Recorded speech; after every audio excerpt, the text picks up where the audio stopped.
नमस्कार, reporter India TV live में आपका स्वागत है। आधुनिक भारत की आवाज, हर खबर पर हमारी पैनी नजर। सेना प्रमुख का बड़ा बयान। सेना प्रमुख ने कहा कि भारत अपनी सुरक्षा व्यवस्था को लगातार आधुनिक बना रहा है। आत्मनिर्भर रक्षा उत्पादन पर विशेष जोर दिया जा रहा है। स्वदेशी हथियारों और नई तकनीकों को बढ़ावा देना सरकार की और सेना की ताकत बढ़ाने की दिशा में तेजी से काम जारी है। असम और अरुणाचल में बाढ़ का कहर। लगातार हो रही भारी बारिश के कारण कई इलाके बाढ़ की चपेट में। हजारों लोग प्रभावित हुए हैं और राहत शिविरों में पहुंचाए जा रहे हैं। केंद्र सरकार ने राज्यों को हर संभव सहायता देने का आश्वासन दिया है। दिल्ली ईवी पॉलिसी 2026 मंजूर। दिल्ली सरकार ने नई इलेक्ट्रिक व्हीकल पॉलिसी को मंजूरी दे दी है। इसका उद्देश्य प्रदूषण कम करना और इलेक्ट्रिक वाहनों के उपयोग को बढ़ावा देना है। सरकार चार्जिंग इंफ्रास्ट्रक्चर के विस्तार पर भी जोर दे रही है।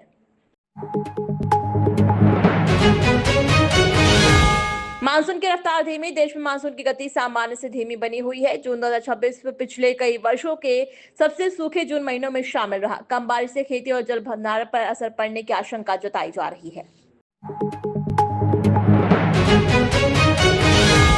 एनडी का बड़ा अलर्ट। भारतीय मौसम विभाग ने कई राज्यों में भारी बारिश, आंधी और तेज हवाओं की चेतावनी जारी की है। कुछ इलाकों में बिजली गिरने की भी आशंका है। लोगों से सतर्क रहने और प्रशासन की सलाह का पालन करने की अपील की गई। सीबीएसई की नई 3 भाषा नीति। सीबीएसई ने नई 3 भाषा नीति को लेकर दिशा निर्देश जारी किए हैं। इसका उद्देश्य छात्रों की भाषाई क्षमता को मजबूत करना और बहुभाषी शिक्षा को बढ़ावा देना है। स्कूलों को आवश्यक तैयारियां करने के निर्देश दिए गए हैं।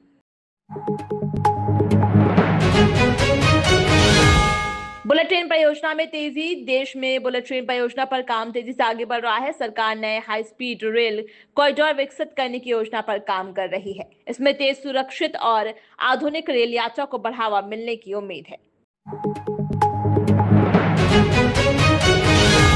शेयर बाजार का हाल। शेयर बाजार में आईटी सेक्टर के शेयरों में गिरावट दर्ज की गई। वहीं इलेक्ट्रिक वाहन क्षेत्र से जुड़ी कंपनियों के शेयरों में तेजी देखने को मिली है।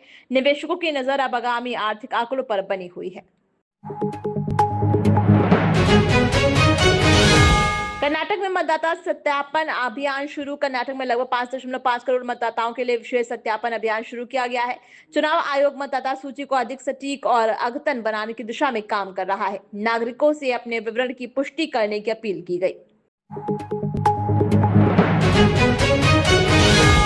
भारत में एआई निवेश बढ़ा। भारत में कृत्रिम बुद्धिमत्ता और डेटा सेंटर क्षेत्र में विदेशी निवेश तेजी से बढ़ रहा है।